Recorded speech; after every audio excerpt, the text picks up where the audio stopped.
आइए क्लास देखते हैं कॉस्ट शीट। अब कॉस्ट शीट में क्या होता है, एक पर्टिकुलर प्रोडक्ट की हम लोग कॉस्ट निकालते हैं।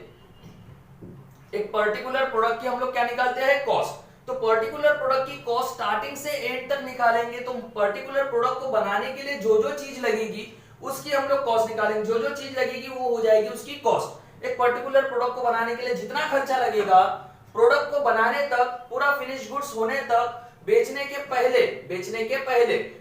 पहले जो प्रोडक्ट रहेगा वो रहेगी उसकी कॉस्ट। जब हम लोग सेल करते हैं तो उसमें प्रॉफिट ऐड करते हैं और सेल करते हैं।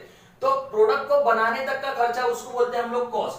तो देखो elements of cost sheet, elements of cost sheet में सबसे पहला है मटेरियल, लेबर, अदर एक्सपेंसेस। तो एक पर्टिकुलर प्रोडक्ट को बनाने के लिए क्या क्या लगेगा, मटेरियल लगेगा, लेबर लगेगा और अदर एक्सपेंसेस, कुछ एक्स्ट्रा के खर्चे भी लगेंगे।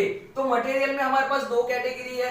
दो कैटेगरी में फर्स्ट क्या है हमारे पास, डायरेक्ट मटेरियल और इनडायरेक्ट मटेरियल। डायरेक्ट मटेरियल जो प्रोडक्ट को बनाने के लिए डायरेक्टली यूज हो जाएगा, जो डायरेक्टली हम लोग प्रोडक्ट में यूज करेंगे। जैसे पेन को बनाने के लिए क्या लग रहा है, प्लास्टिक लग रहा है, तो प्लास्टिक मैंने डायरेक्टली यूज कर दिया। इनडायरेक्ट मटेरियल जो इनडायरेक्टली लगेगा, जो डायरेक्ट नहीं लग रहा है इनडायरेक्टली लगेगा।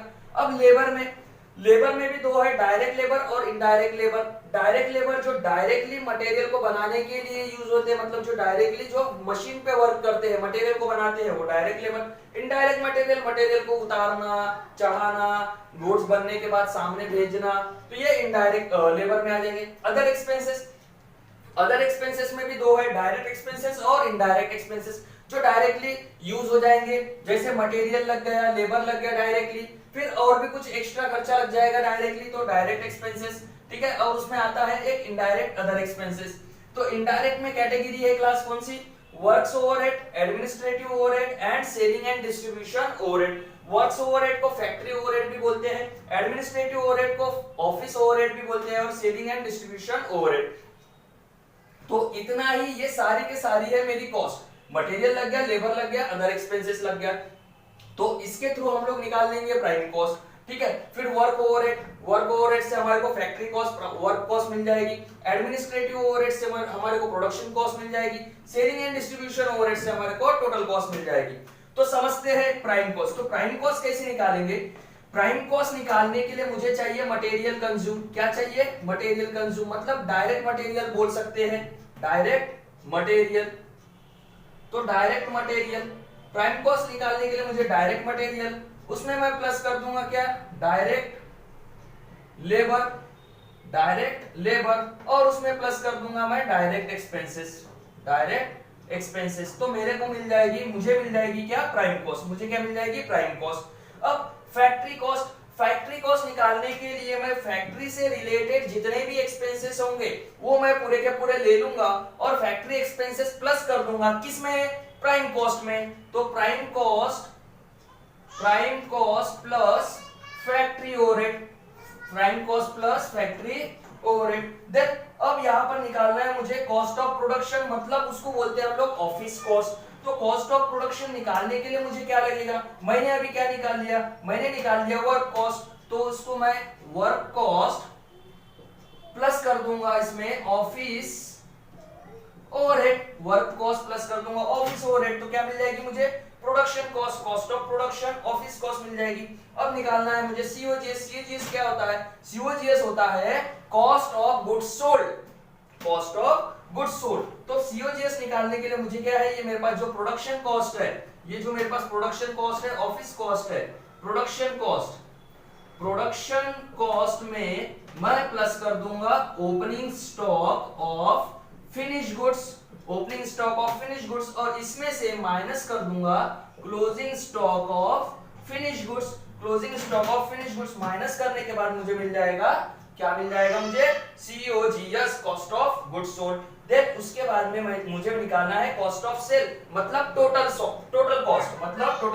तो टोटल कॉस्ट कैसे निकलेगी, ये जो COGS है, COGS में मैं प्लस कर दूंगा selling and distribution overhead, just a minute.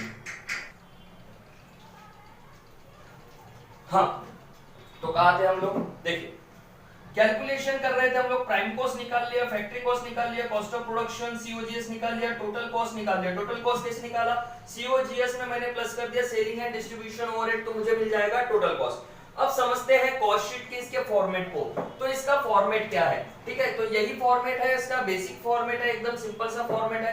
Cost sheet है, पीरियड रहेगा, कॉस्ट शीट बनती है पर्टिकुलर जो कॉस्ट निकलती है, हम लोग एक प्रोडक्ट बनाते हैं, हम लोग 1 महीने में भी बनाते हैं, 3 महीने में भी बनाते हैं, 6 महीने में भी बनाते हैं और 1 साल में भी बनाते हैं या फिर 1 हफ्ते में भी बनाते हैं। तो उसका जो भी पीरियड रहेगा वो पीरियड रहेगा। अब प्रोडक्शन इन यूनिट, मैंने जितने भी यूनिट्स बनाया है, मतलब मान के चलो मुझे 100 यूनिट का प्रोडक्शन करना था, 100 यूनिट मुझे प्रोड्यूस करना था, तो 100 यूनिट मैंने प्रोडक्शन किया है तो वहां पे प्रोडक्शन इन यूनिट्स 100 कर दूंगा, 1000 किया है तो 1000, लाख किया है तो 1 लाख। अब यहाँ पर सीरियल नंबर, पर्टिकुलर अमाउंट और एक पर यूनिट का कॉलम रहेगा। देन नंबर 1, अब यहाँ पे क्या निकालना है, मुझे निकालना है सबसे पहले प्राइम कॉस्ट। तो प्राइम कॉस्ट निकालने के लिए मुझे क्या क्या लगेगा, डायरेक्ट मटेरियल लगेगा। तो डायरेक्ट मटेरियल भी निकालते हैं जिसको बोलते हैं मटेरियल कंज्यूम। तो वो कैसे निकलेगा, तो सबसे पहले opening stock of raw material, जो भी रॉ मटेरियल रहेगा, opening stock of raw material. अब opening stock of raw material क्या होता है, जो लास्ट ईयर क्लोजिंग हो गया, इस साल नया साल चालू हो गया, दूसरे दिन ओपनिंग हो गया, opening stock of raw material, वो ले लूंगा मैं। इसमें मैं प्लस कर दूंगा परचेस ऑफ रॉ मटेरियल। तो opening stock of raw material से काम चल जाएगा क्या, वो जो opening stock of raw material है, वो जो रॉ मटेरियल है उससे 500 यूनिट बन सकते हैं, बट मुझे बनाना है 1000 यूनिट, तो मुझे परचेस भी तो करना पड़ेगा रॉ मटेरियल। तो परचेस ऑफ रॉ मटेरियल वो इसमें कर दूंगा मैं प्लस। देन इसमें अब मैं जब परचेस करूंगा तो परचेस करके जहां से भी मैं मटेरियल को लाऊंगा, तो लाने के लिए मुझे खर्चा लगेगा, ट्रैवलिंग लगेगा, ट्रैवलिंग लगेगा, जिसको हम लोग क्या बोलते हैं, कैरिज बोलते हैं। क्या बोलेंगे, कैरिज। तो उसको हम लोग बोलते हैं कैरिज इनवर्ड। अगर मैं ट्रक से मटेरियल ला रहा हूं तो कैरिज इनवर्ड, और अगर मैं ट्रेन से या फ्लाइट से ला रहा हूं तो फ्रेट लगेगा, तो कैरिज इनवर्ड भी प्लस कर दूंगा, फ्रेट भी प्लस कर दूंगा। अब ये सारा प्लस करने के बाद माइनस कर दूंगा इसमें से closing stock of raw material, closing stock of raw material. तो closing stock of raw material minus करने के बाद मुझे जो वैल्यू मिलेगी उसको बोल दूंगा मैं मटेरियल कंज्यूम, उसको बोल दूंगा मटेरियल कंज्यूम्ड। मतलब ये मेरा मटेरियल कंज्यूम्ड हो गया, मतलब मेरा डायरेक्ट मटेरियल हो गया। क्या हो गया, डायरेक्ट मटेरियल। अब इसमें से और भी बहुत सारी चीजें माइनस होती है, जैसे sale of gunny bags, sale of scrap, ये भी इसमें से माइनस होता है, जो भी अगर स्क्रैप रहा तो। और पर यूनिट के कॉलम में पर यूनिट आते जाएगा। देन अब इसमें मैं ऐड कर दूंगा क्या, इसमें मैं ऐड कर दूंगा, ऐड लिखो या फिर प्लस का साइन, डायरेक्ट वेजेस या फिर डायरेक्ट लेबर, डायरेक्ट वेजेस या फिर डायरेक्ट लेबर, तो मैं प्लस का साइन देता हूं और ऐड कर दूंगा प्लस क्या, direct expenses, direct expenses, direct expenses. देखो डायरेक्ट मटेरियल हो गया है, डायरेक्ट लेबर प्लस कर दूंगा और डायरेक्ट एक्सपेंसेस, अदर एक्सपेंसेस में अदर डायरेक्ट एक्सपेंसेस, इन दोनों को मैं बाहर ही लिख लूंगा और इसको मैं ऐड कर दूंगा। तो ऐड करने के बाद जो वैल्यू आएगी, ऐड करने के बाद जो वैल्यू आएगी उस वैल्यू को मैं बोल दूंगा प्राइम कॉस्ट। क्या बोल दूंगा, प्राइम कॉस्ट। देखो प्राइम कॉस्ट कैसे निकाले, direct material, direct labour plus direct expenses, तो क्या मिल जाएगी, प्राइम कॉस्ट। अब ये प्राइम कॉस्ट मिल गई, तो इसमें मैं ऐड कर दूंगा factory on cost. Factory on cost, ये फैक्ट्री ऑन कॉस्ट मतलब फैक्ट्री के जितने भी एक्सपेंसेस होंगे वो सारे के सारे, फैक्ट्री के जितने भी एक्सपेंसेस होंगे वो सारे के सारे। अब फैक्ट्री में एक्सपेंसेस क्या होता है, फैक्ट्री लाइटिंग होता है, फैक्ट्री रेंट होता है, और मशीनरी का चार्जेस होता है, डेप्रिसिएशन ऑन मशीनरी होता है। देन फैक्ट्री में जितना भी कोल, वाटर, गैस, ये जितना भी फैक्ट्री में लगता है, फैक्ट्री से रिलेटेड होता है, फैक्ट्री सैलरी, मैनेजर सैलरी होती है, वो सारा का सारा फैक्ट्री ऑन कॉस्ट में आ जाएगा। मतलब इसी का दूसरा नाम है factory overhead, factory overhead, works overhead. इन सारे ओवरहेड को मैं प्लस करने के बाद जितने भी होंगे उन सबको प्लस कर दूंगा, तो जो वैल्यू मिलेगी मुझे उस वैल्यू को मैं बोल दूंगा फैक्ट्री कॉस्ट या फिर वर्क कॉस्ट, फैक्ट्री कॉस्ट या फिर वर्क कॉस्ट, फैक्ट्री कॉस्ट या फिर वर्क कॉस्ट। देन इसमें मैं ऐड कर दूंगा, क्या ऐड करूंगा इसमें मैं, ऑफिस ओवरहेड। ऑफिस ओवरहेड जिसको दूसरा नाम बोलते हैं एडमिनिस्ट्रेटिव ओवरहेड।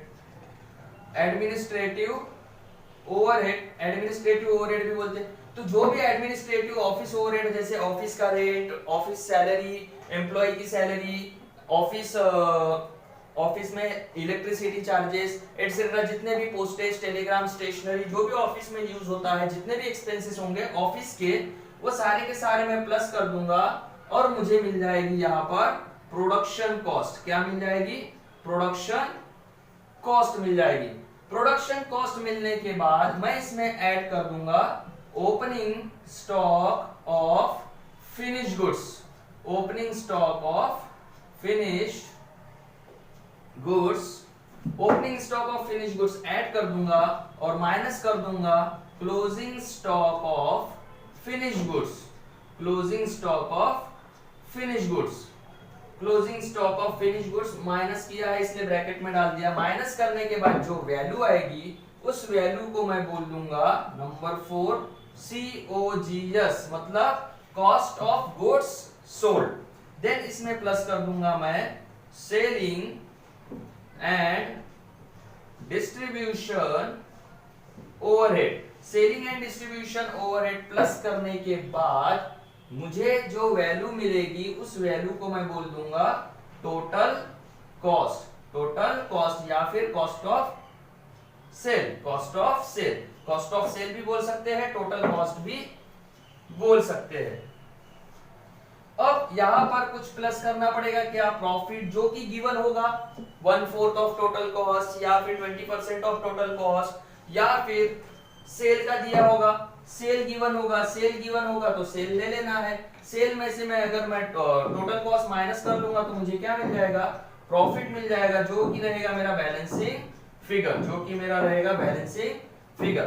तो ये इसका सिंपल सा कॉस्ट शीट का एक फॉर्मेट है और यही फॉर्मेट है और इस प्रकार से ही हमारे को करना है आगे। So thank you class.